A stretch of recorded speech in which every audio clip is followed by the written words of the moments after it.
നടിയെ ആക്രമിച്ച കേസിൽ ദിലീപിന്റെയും നാദൃഷയുടെയും മൊഴിയെടുക്കൽ പുരോഗമിക്കുകയാണ്. ആലുവ പോലീസ് ക്ലബ്ബിലെത്തിയാണ് ഇരുവരും മൊഴി നൽകുന്നത്. ADGP ബി സന്ധ്യയുടെ നേതൃത്വത്തിലാണ് മൊഴിയെടുക്കുന്നത്. വിവരങ്ങൾ നികേഷ് നൽകും. നികേഷ്, ഉച്ചയ്ക്ക് 12:30 തുടങ്ങിയ മൊഴിയെടുക്കൽ ചോദ്യം ചെയ്യലാണ്. സമയം 7 മണി കഴിഞ്ഞിരിക്കുന്നു. 7-ാം മണിക്കൂറിലേക്ക് എത്തി നിൽക്കുകയാണ്. എന്തൊക്കെ കാര്യങ്ങളാണ് പോലീസ് ചോദിച്ചറിയുന്നത്? നിലവിൽ നമുക്ക് ലഭിക്കുന്ന വിവരങ്ങൾ എന്താണ്?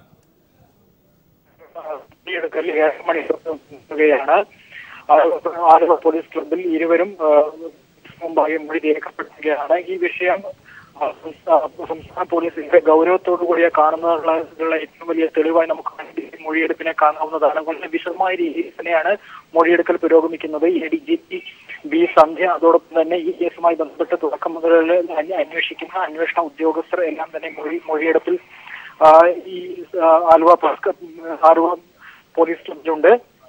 നേരത്തെ നമ്മൾ പറഞ്ഞതുപോലെ കൃത്യമായി രീതി തയ്യാറാക്കിയ ഉചിതമായ ഒരു ചോദ്യാവലിയുടെ അടിസ്ഥാനത്തിലാണ് ആദ്യം ചോദ്യം ചെയ്തതെന്ന് ഇവരുടെ മൊഴിയിലെ വൈരുദ്ധ്യം കണ്ടെത്തിയിട്ടുണ്ടെങ്കിൽ അതും കൃത്യമായി ചോദിച്ചറിഞ്ഞുകൊണ്ടുള്ള ഒരു മൊഴിയെടുപ്പ് തന്നെയാണ് പോലീസ് മുന്നോട്ട് പോകുന്നത്. കാരണം ദിലീപിനെ പോലുള്ള ഒരു താരത്തിൽ നിന്ന് മൊഴിയെടുക്കുമ്പോൾ അത് കൃത്യമായും വ്യക്തമായും പോലീസിന് തലപ്പത്ത് നിർദ്ദേശമുണ്ട്. കാരണം ഇത് ഇത്തരത്തിൽ ഏതെങ്കിലും തരത്തിൽ മൊഴിയെടുപ്പിലോ തുടർന്ന് പോലീസിനുണ്ടാകുന്ന സംശയങ്ങളോ ഇപ്പോൾ തന്നെ ദൂരീകരിച്ചില്ലെങ്കിൽ പിന്നീട് അത് നാളെ മറ്റൊരു നിയമപ്രശ്നത്തിലേക്ക് കടക്കും. അതുകൊണ്ട് തന്നെ കൃത്യമായുള്ള ഒരു മൊഴിയെടുപ്പിലേക്കാണ് കാര്യങ്ങൾ നീങ്ങുന്നത്.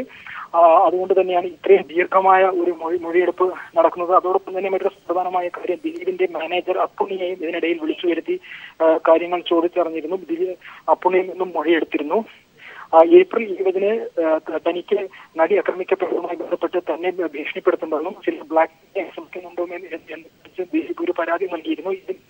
ഇത് തുടരന്വേഷണവുമായി ബന്ധപ്പെടുത്തിക്കൊണ്ടാണ് പോലീസ് അന്വേഷിക്കുന്നത്. തന്റെ പോലീസ് ഇത്തരത്തിൽ അന്വേഷണവുമായി മുന്നോട്ട് പോകുന്നു എന്നായിരുന്നു ദിലീപ്. ഈ കേസന്വേഷണത്തിന്റെ മറ്റൊരു ഘട്ടത്തിലേക്ക് തുടരന്വേഷണവുമായി ബന്ധപ്പെടുത്തിക്കൊണ്ട് തന്നെയാണ് അന്വേഷണം മുന്നോട്ട് പോകുന്നത് എന്ന് വേണം നമുക്ക് അനുമാനിക്കാൻ. ഇതുവരെ ദിലീപിന്റെ പരാതിയിൽ എഫ്ഐആർ അന്വേഷണത്തിന്റെ പോലീസ് വന്നിട്ടില്ല. അങ്കമാലി കോടതി ഇത് സംബന്ധിച്ച് കുറ്റപത്രം സമർപ്പിച്ചപ്പോൾ മറ്റൊരു നടത്താനുള്ള അനുമതി കോടതിയിൽ ഇതിന്റെ ഭാഗമായി തന്നെയാണ് ഈ അന്വേഷണവുമായി മുന്നോട്ട് പോകുന്നത്. ഇത്തരത്തിൽ വളരെ വിശദമായ രീതിയിലാണ് വിവരങ്ങൾ നൽകിയത്. ആലുവയിൽ നിന്ന് താരസംഘടന അമ്മയുടെ നിർണായക യോഗം ഇന്ന് കൊച്ചിയിൽ. നടി ആക്രമിക്കപ്പെട്ടതും ദിലീപിന്റെയും സലിംകുമാറിന്റെയും പരാമർശങ്ങളും യോഗത്തിൽ ചർച്ചയാകും. വിവരങ്ങളുമായി സിബി ജോസഫ് ചേരുന്നു. സിബി, ഈ എക്സിക്യൂട്ടീവ് യോഗം ആരംഭിച്ചിട്ടുണ്ടോ? ദിലീപ് കൂടി അംഗമായ എക്സിക്യൂട്ടീവ് കമ്മിറ്റി യോഗമല്ലേ? അതിൽ അദ്ദേഹം പങ്കെടുക്കുന്നുണ്ടോ? ഈ ചോദ്യം ചെയ്യൽ കഴിഞ്ഞാകുമോ അദ്ദേഹം അവിടെ എത്തുക?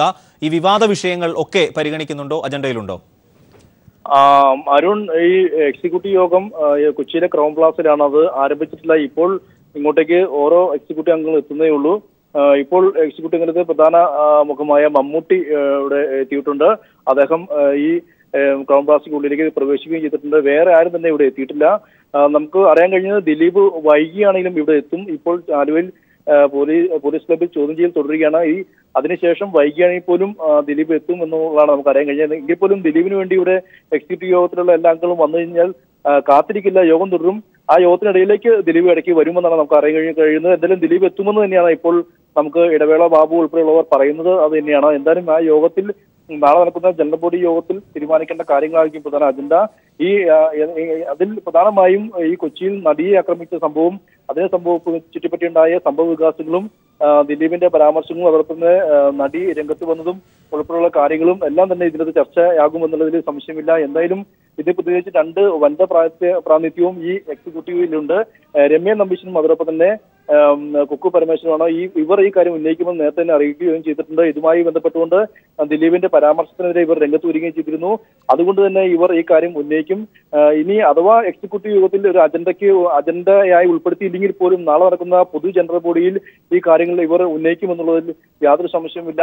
ഇത് അജണ്ടയ്ക്ക് പുറത്തും ഈ കാര്യങ്ങൾ തന്നെ ചർച്ചയാകും. ഇത് വലിയൊരു അമ്മ യോഗത്തിൽ തന്നെ വലിയൊരു പ്രതിസന്ധിയാണ് ഇപ്പോൾ തീർത്തിരിക്കുന്നത്. ഇത് എങ്ങനെ തരണം ചെയ്യണം എന്നുള്ള പ്രധാനമായ കാര്യങ്ങളും ഇന്ന് ഇവർ ആലോചിക്കും. കാരണം ഇത് വലിയൊരു പ്രതിസന്ധിയാണ്.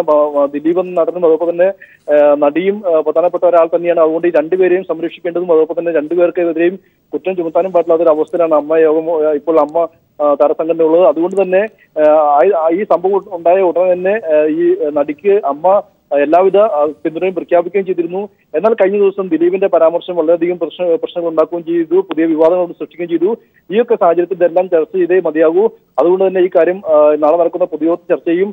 ഇന്ന് എക്സിക്യൂട്ടീവ് യോഗത്തിലും ഇത് ഒരു ചർച്ചാ വിഷയമായി എടുക്കണമെന്ന് അജണ്ടയിൽ എക്സിക്യൂട്ടീവ് അംഗങ്ങൾ പറയാൻ തന്നെയാണ് സാധ്യത. അരുൺ, ഈ വിമൻ ഇൻ കളക്റ്റീവിന്റെ മെമ്പേഴ്സും അമ്മയിൽ അംഗങ്ങളാണല്ലോ, അവരിൽ ആരൊക്കെയാണ് എത്തുക? പ്രത്യേകിച്ച് ഈ അമ്മയിൽ മെമ്പർ ആയിരുന്നു കൊണ്ട് തന്നെ ഈ സ്ത്രീകളുടെ സംഘടനയ്ക്ക് വേണ്ടി ഈ വിഷയത്തിൽ അഭിപ്രായം രേഖപ്പെടുത്തിയതിൽ വലിയ തരത്തിൽ പ്രതിഷേധം ചില താരങ്ങൾക്ക് ഇക്കാര്യത്തിൽ ഉണ്ടാവുകയും ചെയ്തിരുന്നു. അക്കാര്യങ്ങളൊക്കെ പരിഗണിക്കുമോ? ഏതൊക്കെ താരങ്ങളാണ് അങ്ങനെ ഉണ്ടാവുക എന്ന്? തീർച്ചയായും ഈ രണ്ടുപേരാണ് വനിതാ പ്രാതിനിധ്യം ഈ എക്സിക്യൂട്ടീവ് അംഗത്തിലുള്ളത്. ഒന്ന് കുക്കു പരമേശ്വരൻ, അതുപോലെ തന്നെ രമ്യ നമ്പീശനും. രമ്യ നമ്പീശൻ ഈ നടിയുടെ ഏറ്റവും അടുത്ത സുഹൃത്താണ്. മാത്രമല്ല ഈ സംഭവത്തിന് പിന്നാലെ ഈ രമ്യ നമ്പീശന്റെ വീട്ടിലാണ് നടി താമസിച്ചിരുന്നത്. അതുകൊണ്ട് തന്നെ ഈ കാര്യം ഉന്നയിക്കും. മാത്രമല്ല ഇപ്പോൾ ഈയിടെയാണ് ഇവർ ഒരു പുതിയ സംഘടന, വനിതാ സംഘടന ഉണ്ടാക്കിയതും.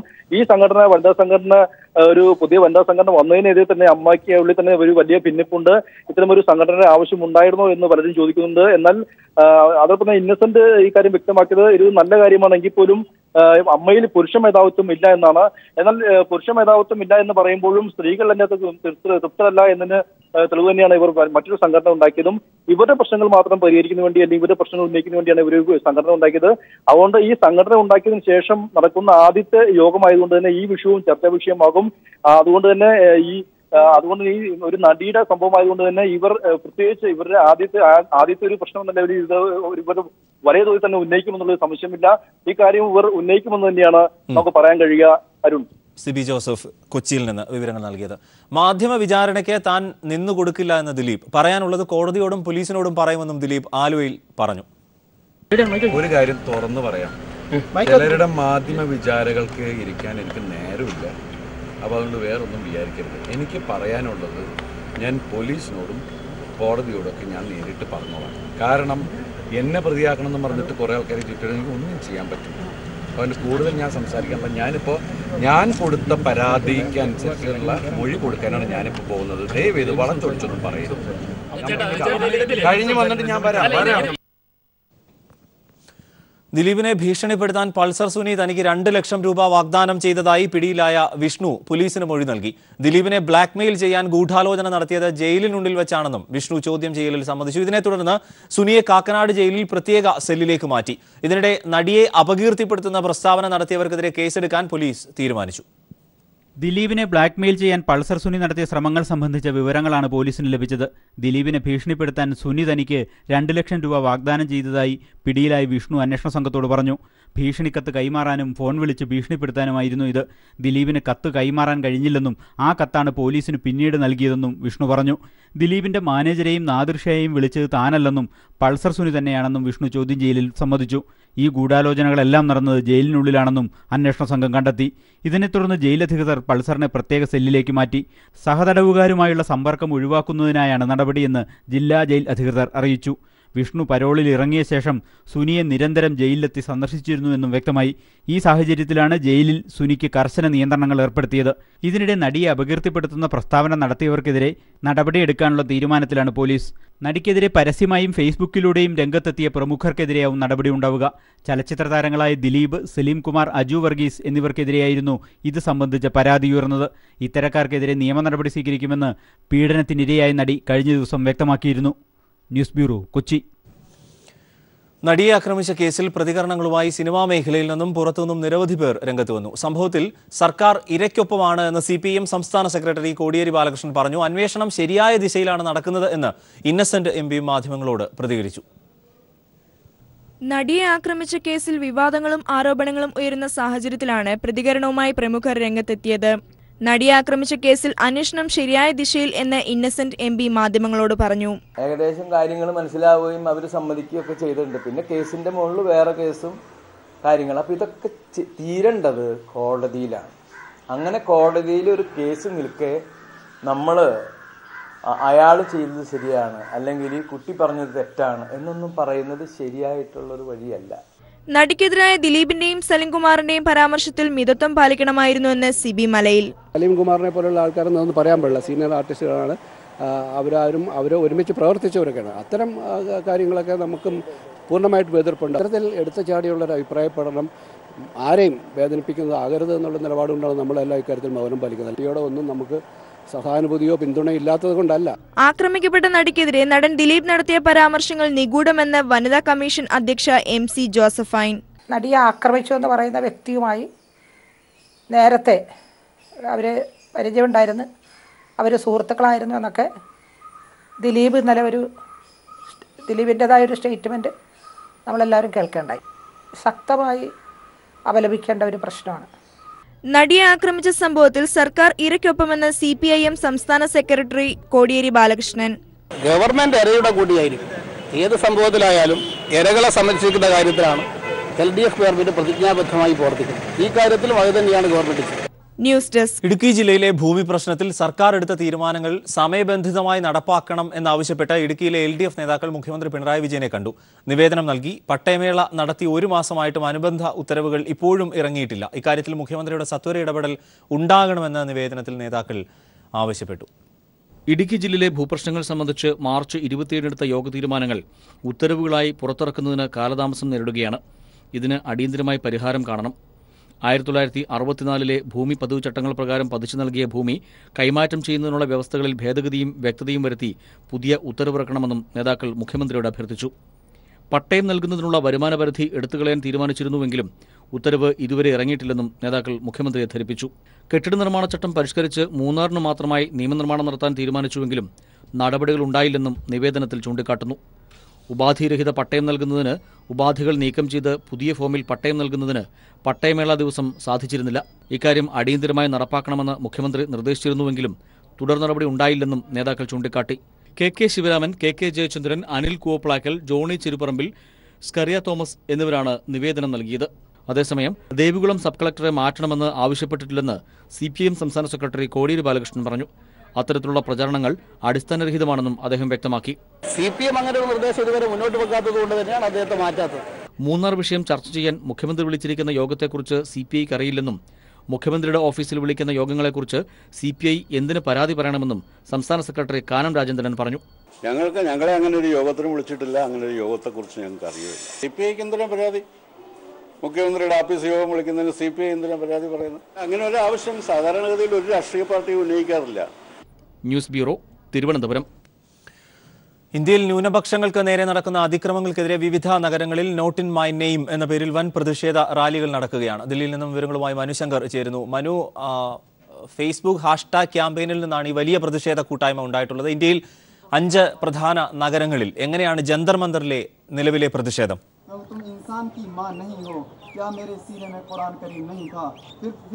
അരുൺ, വൈകാരികമായ രംഗങ്ങൾക്കാണ് ദില്ലി ജന്തർ മന്ദിറിലെ പ്രതിഷേധ സംഗമം സാക്ഷ്യം വഹിക്കുന്നത്. ഈ പ്രതിഷേധ സംഗമം നോട്ട് ഇൻ മൈ നെയിം എന്ന പേരിലുള്ള # ക്യാമ്പയിൻ ഫേസ്ബുക്കിൽ ആരംഭിക്കുകയും പിന്നീട് ഇതിനെ പിന്തുണ അറിയിച്ച് നൂറുകണക്കിന് ആളുകൾ ദില്ലി ജന്തർ മന്ദിറിൽ സംഗമത്തിന് പിന്തുണ അറിയിച്ച് എത്തുകയുമായിരുന്നു. ഈ പ്രതിഷേധ സംഗമത്തിൽ പിന്തുണ അറിയിച്ച് ഈ രാജസ്ഥാനിൽ നിന്നും ഗോക്കളെ വാങ്ങിക്കൊണ്ടുവരികയും പിന്നീട് ഗോരക്ഷാ പ്രവർത്തകരുടെ മർദ്ദനത്തിനിരെ കൊല്ലപ്പെടുകയും ചെയ്ത പെഹ്ലു ഖാന്റെയും അതോടൊപ്പം കഴിഞ്ഞ ദിവസം മദ്രസ വിദ്യാർത്ഥികളെ വർഗീയവാദികൾ മർദ്ദിച്ച് കൊലപ്പെടുത്തിയ മദ്രസ വിദ്യാർത്ഥികളുടെ കുടുംബാംഗങ്ങളും ഈ പ്രതിഷേധ സംഗമത്തിന് പിന്തുണയുമായി രംഗത്തെത്തിയിരുന്നു. ഇവർ ഇപ്പോൾ ഈ വേദിയിലും മറ്റും കാണുന്നത് ഈ പ്രതിഷേധ സംഗമത്തിന് എത്തിയ ഈ ഇരയാക്കപ്പെട്ട കുടുംബാംഗങ്ങളാണ്. വൈകാരികമായ ചില രംഗങ്ങൾക്കാണ് സാക്ഷ്യം വഹിച്ചത്. ഈ ജുനൈദിന്റെ സഹോദരനാണ് ഇപ്പോൾ സംസാരിക്കുന്നത്. അദ്ദേഹം വേദിയിൽ സംസാരിക്കവേ സമീപത്തുണ്ടായിരുന്ന സംഗമത്തിന് പിന്തുണയുമായി എത്തിയ പലവരും കണ്ണീരണിയുന്ന കാഴ്ചയാണ് ദില്ലി ജന്തർ മന്ദിറിൽ സാക്ഷ്യം വഹിച്ചത്. നേരത്തെ ബീഫിന്റെയും മറ്റും പേരിലായിരുന്നു കൊലയെങ്കിൽ പിന്നീട് ഈ നിലപാടിൽ നിന്ന് മാറി വർഗീയ കൊലപാതകത്തിലേക്കാണ് രാജ്യം ചുവടുമാറിയത്. ഈ ഒരു സാഹചര്യത്തിലാണ് ഇതിൽ ശക്തമായി പ്രതിഷേധിക്കുക എന്ന ആഹ്വാനം നടത്തി ഫേസ്ബുക്കിൽ 5 നഗരങ്ങളിൽ, രാജ്യത്തെ പ്രമുഖ 5 നഗരങ്ങളിൽ പ്രതിഷേധ സംഗമത്തിന് ആഹ്വാനം ചെയ്തത്. ഇതിന്റെ ഭാഗമായാണ് ദില്ലിയിൽ നോട്ട് ഇൻ മൈ നെയിം എന്ന പേരിലുള്ള പ്രതിഷേധ സംഗമത്തിന് പിന്തുണ അറിയിച്ച് നൂറുകണക്കിന് ആളുകൾ എത്തിയത്. വിവിധ സാമൂഹിക സാമൂഹിക പ്രവർത്തകർ, മനുഷ്യാവകാശ പ്രവർത്തകർ, അതോടൊപ്പം വിവിധ സംഘടനയിൽപ്പെട്ട ആളുകൾ, അതോടൊപ്പം യുവാക്കളടക്കം നിരവധി ആളുകളാണ് പ്രതിഷേധ സംഗമത്തിന് പിന്തുണ അറിയിച്ച് എത്തിയിരിക്കുന്നത്. ഈ ജുനൈദിന്റെ കൊലപാതകത്തിൽ, മദ്രസ വിദ്യാർത്ഥി ജുനൈദിന്റെ കൊലപാതകത്തിൽ അന്വേഷണം പോലീസ് കൃത്യമായി നടത്താത്തതിന്റെ വേളയിൽ പോലും ഇന്ന് വീണ്ടും രാജ്യത്തെ ഞെട്ടിപ്പിച്ച് ജാർഖണ്ഡിൽ ഒരു പശുവിന്റെ ജഡം കണ്ടു എന്നാരോപിച്ചുകൊണ്ട് ആ പശുവിന്റെ ജഡം കണ്ടെത്തിയ ഗ്രഹനാഥനെയും മറ്റും കൊലപ്പെടുത്തുന്ന ദുഷ്കരമായ വാർത്തകളും കേട്ടിരുന്നു. ഇത്തരമൊരു വർഗീയ കൊലപാതക രാഷ്ട്രീയത്തിലേക്ക് രാജ്യം ചൂടുമാറിയ വേളയിലാണ് ഇക്കാര്യത്തിൽ ശക്തമായ പ്രതിഷേധ സംഗമം ദില്ലിയിൽ നടക്കുന്നത്. സംഗമത്തിൽ പിന്തുണ അറിയിച്ച് നിരവധി ആളുകളാണ് എത്തുന്നത്. സംഘടനകളെന്നോ രാഷ്ട്രീയ ഭേദമന്യോ യാതൊരു വ്യത്യാസവും ഇല്ലാതെയാണ് നിരവധി ആളുകൾ ഈ പ്രതിഷേധ സംഗമത്തിന് പിന്തുണ അറിയിച്ച് ദില്ലിയിലേക്ക് എത്തുന്നത്. ഇവരുടെ വാക്കുകളിലേക്ക് ഒന്ന് പോകാം. അരുൺ, आपको क्या साल आपको क्या साल सरकार के मतलब सरकार के ऊपर सरकार कब बदलेगी? कभी नहीं बदलती है सरकार। पहले सरकार को बदलना चाहिए, फिर जनता को बदलना चाहिए. जब सरकार बदलेगी तो जनता भी बदल जाएंगे अपने आप ही. എന്തായാലും ശക്തമായ പ്രതിഷേധത്തിനാണ് രാജ്യം സാക്ഷ്യം വഹിക്കുന്നത്. സർക്കാർ ഇത്തരമൊരു വർഗീയ രാഷ്ട്രീയം ഉപേക്ഷിക്കുന്നത് വരെ ഇത്തരമൊരു പ്രതിഷേധ സംഗമം വിവിധ സംസ്ഥാനങ്ങളിലേക്ക് വ്യാപിപ്പിക്കാൻ തന്നെയാണ് വിവിധ സംഘടനകളുടെയും അതോടൊപ്പം ഈ പിന്തുണ അറിയിച്ച് എത്തിയിരിക്കുന്ന ആളുകളുടെയും തീരുമാനം. അരുൺ, സംഘപരിവാറിന്റെയും ഗോരക്ഷാ പ്രവർത്തകരുടെയും കൊലപാതകങ്ങളിൽ പ്രതിഷേധിച്ച നോട്ട് ഇൻ മൈ നെയിം എന്ന പേരിൽ പ്രതിഷേധ ക്യാമ്പയിൻ ദില്ലിയിൽ പ്രധാന നഗരങ്ങൾ, ഇന്ത്യയിലെ 5 നഗരങ്ങളാണ്. ജന്തർ മന്ദറിൽ നിന്നുള്ള വിവരങ്ങളാണ് മനുശങ്കർ നൽകിയത്. KPCC ഭാരവാഹി യോഗത്തിൽ MM ഹസനെതിരെ K മുരളീധരന്റെ വിമർശനം. സമരങ്ങൾ ശരിയായ രീതിയിലല്ല നടത്തുന്നത് എന്ന് മുരളീധരൻ. എന്നാൽ മുരളി ഏതർത്ഥത്തിലാണ് പറഞ്ഞത് എന്ന് അറിയില്ലെന്ന് ഹസൻ. മൂന്നാർ വിഷയത്തിൽ AK മണിക്കെതിരെ നടപടി വേണമെന്നും KPCCയിൽ ആവശ്യം ഉയർന്നു.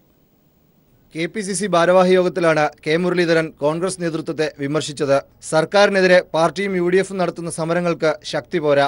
ഇങ്ങനെ പോയാൽ വീട്ടിലിരിക്കേണ്ടി വരും. കന്റോൺമെന്റ് ഹൗസിൽ നിന്നും സ്വന്തം വീടുകളിലേക്ക് മടങ്ങേണ്ടി വരുമെന്നും മുരളീധരൻ തുറന്നടിച്ചു. മുരളി ഏതർത്ഥത്തിലാണ് പറഞ്ഞതെന്നറിയില്ലെന്ന് MM ഹസൻ തിരിച്ചടിച്ചു. പലതരത്തിലുള്ള അഭിപ്രായം പറയാം. കാരണം സർക്കാരിനെതിരെ സമരം ഞങ്ങൾ ഈ ഗവൺമെന്റ് അധികാരത്തിൽ വന്നതിന് ശേഷം എത്ര സമരം നടത്തി? ഒരു പൊതുജനാഭിപ്രായം എന്താണെന്ന് വെച്ചാൽ LDFകാരെ പോലെ നമ്മൾ സമരം ചെയ്യുന്നില്ല എന്നാണ്. അത് ഏതായാലും കോൺഗ്രസിന് LDFിൻ്റെ സമരശൈലി ഏറ്റെടുക്കാൻ പറ്റില്ലല്ലോ. സമരങ്ങൾ നടക്കുന്നുണ്ട്. മൂന്നാറിൽ കയ്യേറ്റമൊഴിപ്പിക്കലിനെതിരെ മുഖ്യമന്ത്രിക്ക് കത്തയച്ച AK മണിക്കെതിരെ നടപടി വേണമെന്ന് യോഗത്തിൽ ആവശ്യമുയർന്നു. അടുത്ത രാഷ്ട്രീയകാര്യ സമിതി നടപടി ചർച്ച ചെയ്യുമെന്ന് MM ഹസൻ വ്യക്തമാക്കി. അതേസമയം യോഗത്തിൽ വിശദീകരണം പറയാൻ അനുവദിക്കാത്തതിൽ AK മണിയും കടുത്ത പ്രതിഷേധത്തിലാണ്. MR സജേഷ്, തിരുവനന്തപുരം. ലോക്നാഥ് ബെഹ്റ വീണ്ടും പോലീസ് മേധാവി. നിയമന തീരുമാനം മന്ത്രിസഭാ യോഗത്തിൽ. സെൻകുമാർ മറ്റന്നാൾ വിരമിക്കുന്ന ഒഴിവിലാണ് ബെഹ്റയുടെ നിയമനം. സംസ്ഥാന പോലീസ് മേധാവിയായി വിജിലൻസ് തലവൻ ലോക്നാഥ് ബെഹ്റയെ നിയമിക്കാൻ മന്ത്രിസഭാ യോഗം ഐകകണ്ഠേനയാണ് തീരുമാനിച്ചത്. DGPയെ തിരഞ്ഞെടുക്കുന്നതിനായി കൂടിയ സെലക്ഷൻ കമ്മിറ്റി ബെഹ്റയുടെ പേര് മാത്രമാണ് സർക്കാരിനോട് ശുപാർശ ചെയ്തത്. പ്രവർത്തന മികവിനൊപ്പം മുൻ പോലീസ് മേധാവിയായി പ്രവർത്തിച്ച പരിചയവും ബെഹ്റയ്ക്ക് തുണയായി. TP സെൻകുമാർ വിരമിക്കുന്നതോടെ DGPമാരിലെ സീനിയറായി ജേക്കബ് തോമസ് മാറിയെങ്കിലും പോലീസിലെ പ്രവൃത്തി പരിചയം കുറവാണെന്നത് ജേക്കബ് തോമസിന് എതിർഘടകമായി. മന്ത്രിസഭാ യോഗത്തിന് മുമ്പായി മുഖ്യമന്ത്രിയുമായി ജേക്കബ് തോമസ് കൂടിക്കാഴ്ച നടത്തി. സർക്കാരിന്റെ തീരുമാനത്തെപ്പറ്റി ഔദ്യോഗിക അറിയിപ്പ് ലഭിച്ചില്ലെന്നും സർക്കാരിന് നന്ദിയുണ്ടെന്നും ലോക്നാഥ് ബെഹ്റ മാധ്യമങ്ങളോട് പറഞ്ഞു. എനിക്കറിയില്ല, പക്ഷേ if they have reposed faith in me, I am very grateful to the government. നമുക്ക് പിന്നെ ചെയ്യാം, what best I can do, ഞാനത് ചെയ്യാം. നല്ല രീതിയിൽ പ്രവർത്തിക്കാൻ ശ്രമിക്കാം. കുറേ കാര്യങ്ങൾ ഞങ്ങളെ പകുതിയായി നിൽക്കുകയാണോ, അത് that we will continue that. പിന്നെ അത് കൂടാതെ ഞാൻ ആക്ച്വലി ഒന്നും ആ രീതിയിൽ ചിന്തിച്ചിട്ടില്ല. അപ്പോൾ നമുക്ക് ചിന്തിക്കാം, പിന്നെ നമുക്ക് സംസാരിക്കാം. That is the objectives are actually according to the government policy. പിന്നെ ഞങ്ങൾ പിന്നെ പോളിസിക്ക് ഒരു നല്ല രീതിയിൽ ചെയ്യാൻ വേണ്ടിയിട്ട് ശ്രമിക്കാം. My passion is towards investigation. നിങ്ങൾക്ക് അറിയാം. സോ ഇതിനെക്കുറിച്ച് ഞാനൊരു ഇൻവെസ്റ്റിഗേഷന് കൂടുതൽ പ്രാധാന്യം കൊടുക്കും. കേരള പോലീസ് നമ്പർ 1 ആയി നിൽക്കുക. That should continue. That is the main objective. അതന്നെ നോക്കാം. സുപ്രീം കോടതി വിധിയുടെ അടിസ്ഥാനത്തിലാണ് TP സെൻകുമാർ സംസ്ഥാന പോലീസ് മേധാവിയുടെ കസേരയിലേക്ക് മടങ്ങി വന്നത്. അതേ കസേരയിലേക്ക് ലോക്നാഥ് ബെഹ്റ വീണ്ടും എത്തിയത് കാവ്യനീതിയായി. ബെഹ്റയ്ക്ക് പകരമായി പുതിയ വിജിലൻസ് ഡയറക്ടറെ സർക്കാർ ഉടൻ തീരുമാനിക്കും. സ്ത്രീകൾക്കും കുട്ടികൾക്കും വേണ്ടി ഒരു പുതിയ വകുപ്പ് രൂപീകരിക്കാൻ മന്ത്രിസഭാ യോഗം തീരുമാനിച്ചു. വനിതകൾക്കായി ഒരു പ്രത്യേക വകുപ്പ് രൂപീകരിക്കുമെന്ന് LDF പ്രകടന പത്രികയിൽ വാഗ്ദാനം ചെയ്തിരുന്നു. S ജീവൻകുമാർ, തിരുവനന്തപുരം. മതേതര കക്ഷികളുടെ രാഷ്ട്രപതി സ്ഥാനാർത്ഥി മീരാകുമാർ നാമനിർദ്ദേശ പത്രിക സമർപ്പിച്ചു. കോൺഗ്രസ് അധ്യക്ഷ സോണിയാഗാന്ധി, മുൻ പ്രധാനമന്ത്രി doctor Manmohan Singh, CPIM general secretary Sitaram Yechury തുടങ്ങിയ പ്രതിപക്ഷ നിരയിലെ പ്രമുഖ നേതാക്കളുടെ സാന്നിധ്യത്തിലാണ് പത്രിക സമർപ്പിച്ചത്. ഗുജറാത്തിലെ സബർമതി ആശ്രമത്തിൽ നിന്നും നാളെ മീരാകുമാർ പ്രചാരണം ആരംഭിക്കും.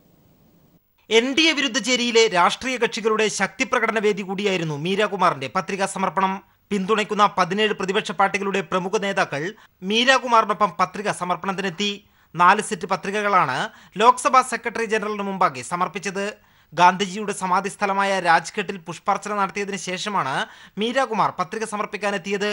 രാഷ്ട്രപതി തിരഞ്ഞെടുപ്പിൽ 2 പ്രത്യയശാസ്ത്രങ്ങൾ തമ്മിലുള്ള പോരാട്ടമാണ് നടക്കുന്നതെന്ന് മീരാകുമാർ പറഞ്ഞു. जनतांत्रिक मूल्यों,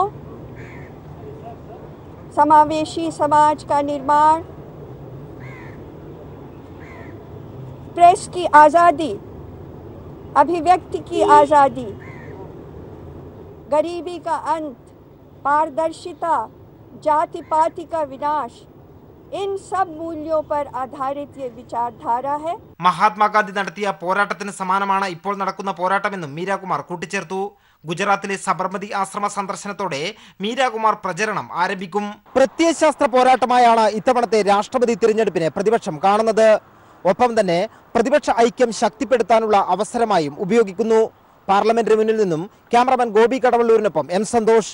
കൂടുതൽ പരിസ്ഥിതി സൗഹൃദമാകുന്നതിന്റെ ഭാഗമായി കൊച്ചി മെട്രോ സ്റ്റേഷനുകളിൽ പ്ലാസ്റ്റിക് ബോട്ടിൽ റീസൈക്ലിംഗ് യൂണിറ്റുകൾ സ്ഥാപിച്ചു. ഉപയോഗശൂന്യമായ പ്ലാസ്റ്റിക് കുപ്പികൾ പരിസ്ഥിതിക്ക് ദോഷകരമല്ലാത്ത രീതിയിൽ നശിപ്പിക്കുന്നതിനാണിത്.